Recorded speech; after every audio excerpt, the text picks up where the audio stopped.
제가 중학당부생활 채널을 운영하면서 사춘기에 대한 주제들을 많이 다루고 있는데요.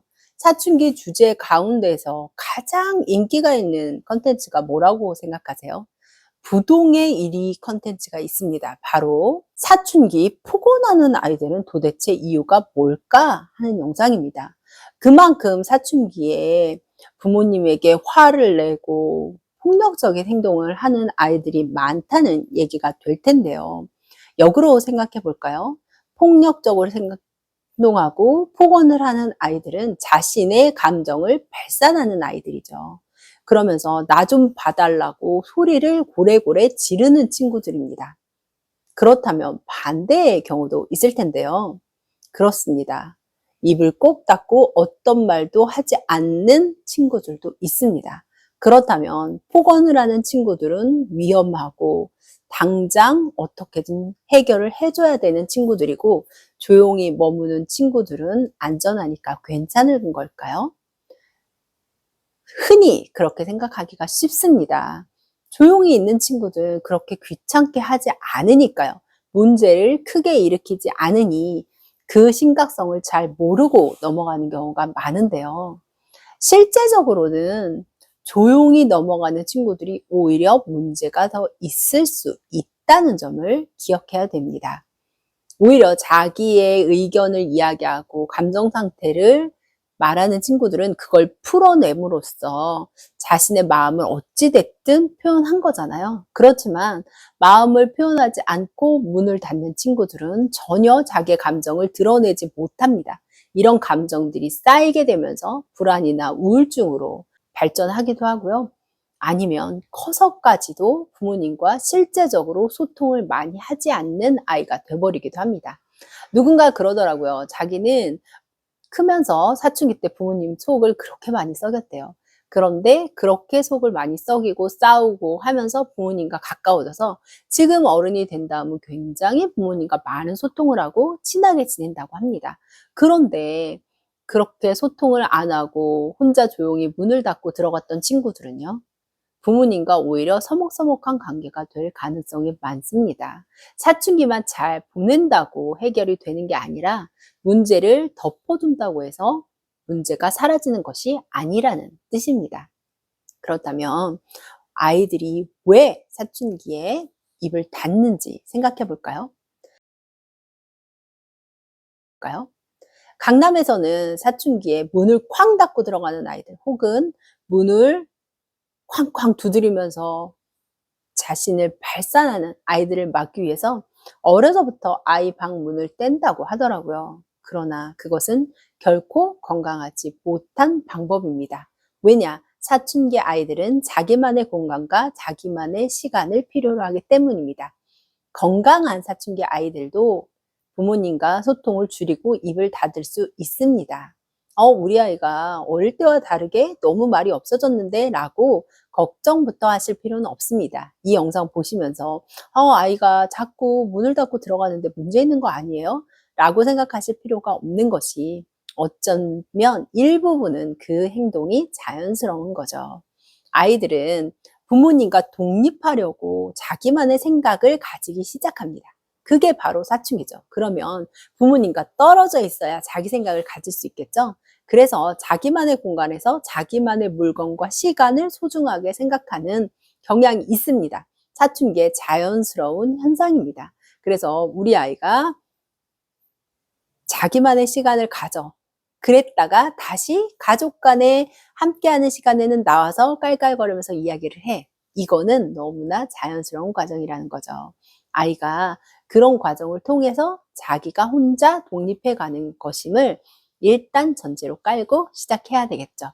자, 그런데 이렇게 자연스럽게 떨어졌다 붙었다 하는 상황이 안 되는 경우가 문제입니다. 어떤 친구들은 이상하게 혼자 있는 시간을 굉장히 길게 갖습니다.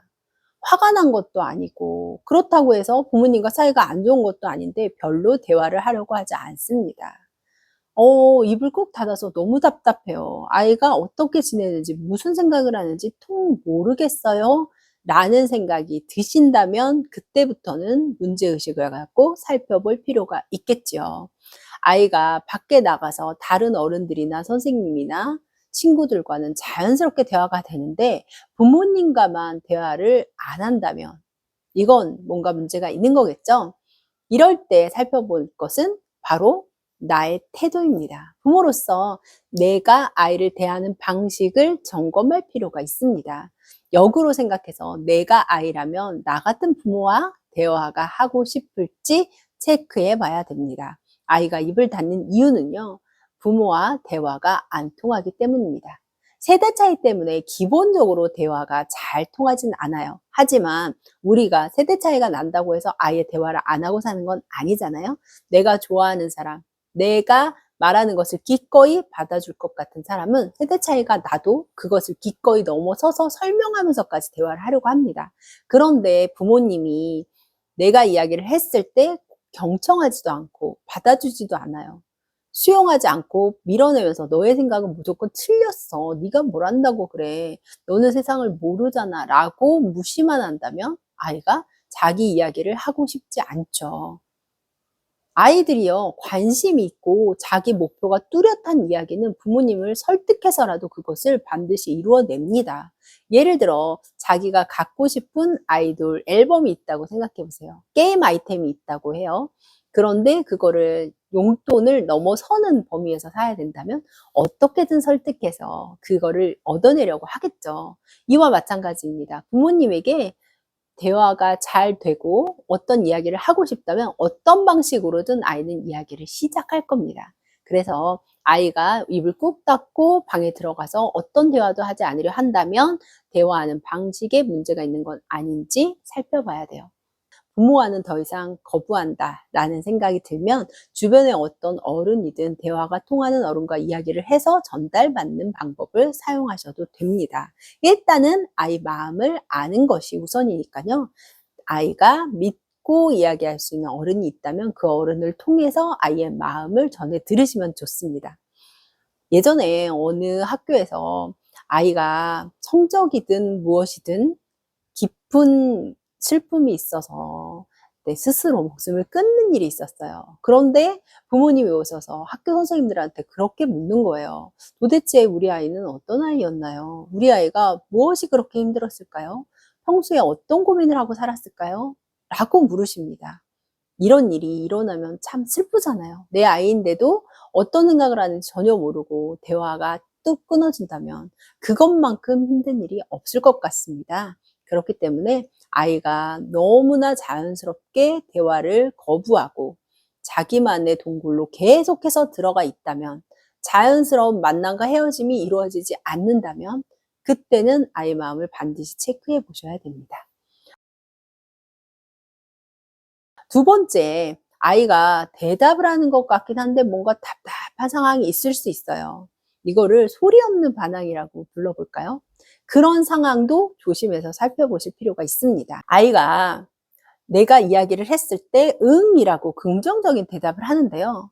막상 행동은 하지 않는 경우, 이런 것을 바로 소리 없는 반항이라고 합니다. 아이들을요, 이럴 때 수동 공격성을 나타낸다고 하거든요. 아이는 내가 응이라고 대답하지 않으면 부모님이 화를 내거나 나에 대해서 비난을 퍼부을 거라고 생각해요. 그래서 일단은 응이라고 대답하면서 급한 불을 끕니다. 그리고 나서 그 행동을 하지 않으면서 수동적으로 반항을 하는 겁니다. 그래서 아이들이 응이라고 대답했을 때 부모님들은 우리 아이는 대답도 잘하고 결코 반항하지 않아. 문제가 없어. 사춘기가 없는 것 같아. 생각하실 수 있는데요. 착각입니다. 그래서 아이들이 응이라고 대답하고 나서 행동하지 않는지를 확인해 보셔야 돼요. 일단 아이들이 사춘기 때는 귀차니즘 때문에 물론 대답하고 바로 움직이진 않습니다. 하지만 이런 일들이 계속해서 반복해서 일어나는지를 보셔야 된다는 거죠. 예를 들어 볼까요? 자, 아이가 머리를 감는다고 화장실에 들어갔습니다. 1시간 이상 거기서 나오질 않아요. 우리가 머리 감는데 1시간이 걸리지는 않잖아요. 그런데 아이가 나오지 않고 계속해서 그 안에서 자기만 혼자만 머문다면 이거는 체크해 보실 문제가 있습니다. 그래서 아이들이 화장실에 볼일을 보러 갔을 때도 너무 오랜 기간 있는 것이 있다면 아이가 행동하기 싫어서 그 다음에 뭔가 따라야 될 일들을 하기 싫어서 그렇게 시간을 지연하는 경우도 있습니다. 그래서 숙제해 그럼 응 하고 나서 30분, 1시간이 지나도 아무것도 하지 않는 행동이 계속해서 반복된다면 수동공격성이라고 판단할 수 있습니다. 그러면 아이한테 어떤 마음의 불편함이 있는지 물어봐야 됩니다. 이럴 때 아이들이 공경에 처하면 막 몰아붙이잖아요. 거짓말을 하기도 합니다. 그러면 부모는 어때요? 더욱 깜짝 놀라죠. 거짓말까지 하다니 이게 무슨 일이야?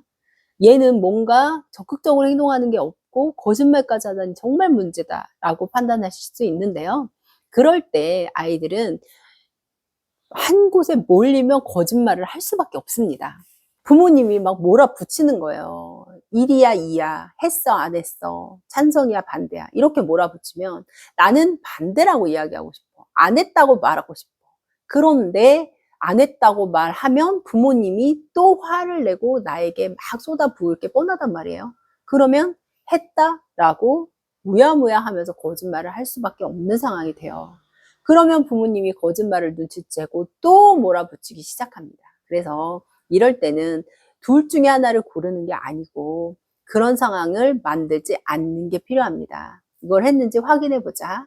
너는 이쪽이 생각이 있는데 어떻게 생각하니? 라고 하면서 1 아니면 2 중에 고르지 않고 하나의 부분에 대해서 생각한다든지 자기의 이야기를 자연스럽게 할 수 있는 편안한 분위기를 만들어주는 게 필요해요. 부모님이 1이야 2야 하면서 정답을 고르듯이 몰아붙이기 시작하면 아이는 그냥 생각 없이 부모님이 원하는 답을 말해놓고 그 다음 자기가 동의하지 않은 부분에 대해서 행동하지 않을 가능성이 많아집니다. 그렇게 되면 점점 수동 공격성이 쌓여가면서 아이와 대화는 하는 것 같지만 뭔가 결과가 진척되지 않는 상황이 계속해서 생기게 되겠죠. 그래서 아이가 yes 라는 반응을 보내더라도 늘 행동이 뒤따르지 않는 아이는 체크해 볼 필요가 있습니다. 오늘은 사춘기 대답하지 않는 아이들, 혼자 문 닫고 들어가는 아이들에 대한 이야기를 했습니다. 사춘기 때만 이런 행동이 나타나고 잠깐 사라지면 너무 감사한데요. 요즘은 사춘기 때 이어진 이런 불통의 이야기들이 계속해서 아이가 성인이 될 때까지 이어지는, 그래서 아이가 소외되는 그런 가정도 많고요. 또 아이가 그 부모님의 과도한 요구나 자신의 바램을 꾹꾹 누르고 살다가 대학 간 후 혹은 대학 졸업 후 성인이 된 다음에 부모님과 관계를 단절하는 경우도 심심치 않게 봅니다. 이것은 부모님이 당장 우리 아이한테는 문제가 없는데? 라고 판단한 다음에 시간이 너무너무 쌓여서 다시 되돌리기 힘든 경우까지 간 케이스죠. 그래서 이런 경우가 생기지 않기 위해서는 사춘기 때 아이들을 잘 체크해보고 점검해 보실 필요가 있습니다. 원래 조용한 게 더 무섭습니다. 자기 표현을 하지 않는 거니까요. 아이가 반항하지 않고 모두 다 수용한다고 해서 건강한 것은 아니라는 것. 사춘기에 적당한 반항은 건강한 아이의 자기 표현이라는 점을 기억해 두세요. 오늘은 사춘기 입 꾹 닫는 아이들, 부모와 대화가 단절된 아이들에 대한 이야기였습니다. 중학탐구 생활입니다.